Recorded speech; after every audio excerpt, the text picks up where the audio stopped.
Renaissance scientists that advance our thinking.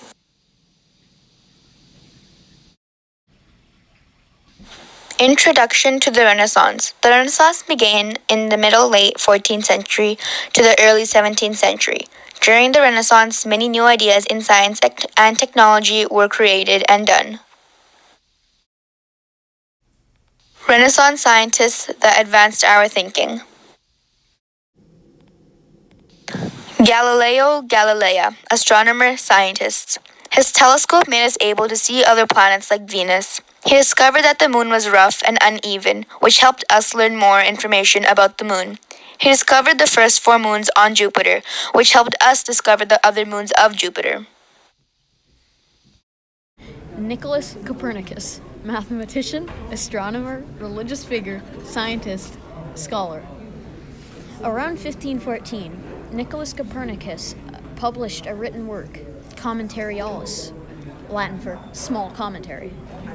It proved that the Earth and the planets in the solar system revolved around the sun, and that not everything in the solar system and universe revolved around the Earth, as people once previously thought. He also found one of Jupiter's moons, allowing other scientists to find the other moons.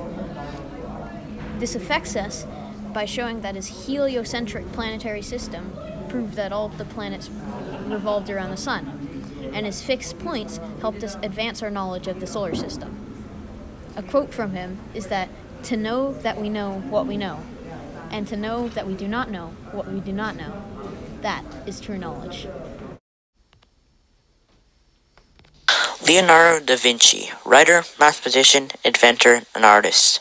Even though Leonardo da Vinci is most known for his art, like the Mona Lisa, he has done much work in science. He has used drawing skills to draw many parts of the human body, including the heart. His drawings of the human body helped us understand our own self.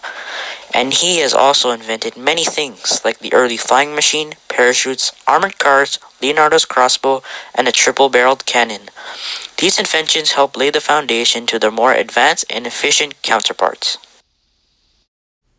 Evolution of the topic studied by the 3 scientists.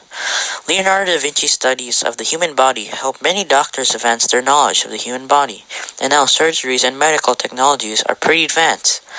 And his inventions of the parachute helped people jump from high heights, like when parachutes were used by soldiers jumping off a plane. Nicholas's heliocentric planetary system helped us understand our own Milky Way. His own ideas now are being used by many space missions, because in order to explore space, you need to know about space. His ideas have been evolved to be easily taught to young children. The next time your teacher talks about the solar system, thank Copernicus for discovering this during the Renaissance. Galileo's discovery of the rough surface of the moon helped us as information for getting us to the moon. Now we can see the moon from our electronic screen. New technology in the Renaissance.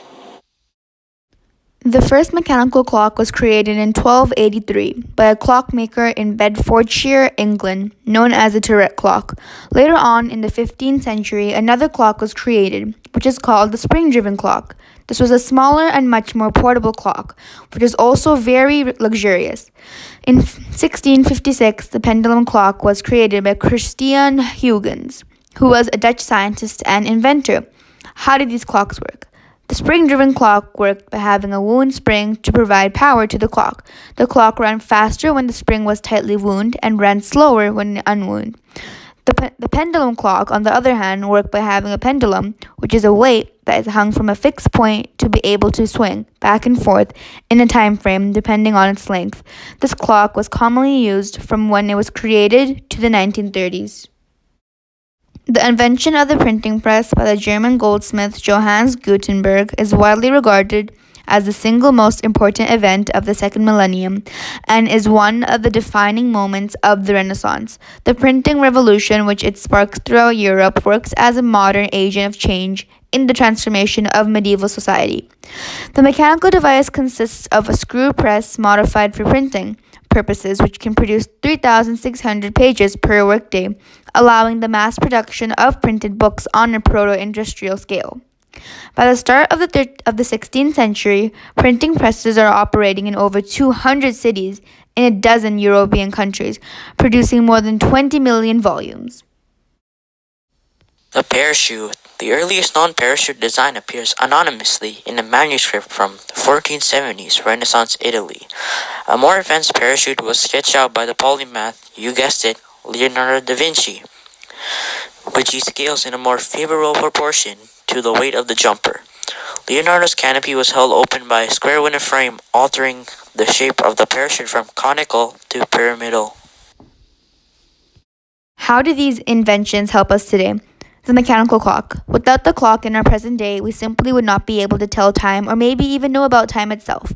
The mechanical clock definitely helped our society in many ways. For example, it helps us for scheduling our daily life, know about our work shifts, and even about when transportation will arrive, or simply arranging a time for a meeting. The printing press. The printing press is now known as a printer, which is commonly used nowadays on a regular basis. It helps us in many ways. For example, it helps us print out an essay we typed on our computers. It can also help us print out a document or a resume for a business. It also helps us print out digital images. Printers are commonly used in offices and in schools. If we didn't have printers, how would we be able to have our passport or ID presented? Printers are definitely an important piece for us to use today. The parachute. The parachute still has its main ideas of getting people down from high places, and it's still known as a parachute, but it has evolved into many different types of parachutes. For example, the round type parachutes, which are used in military.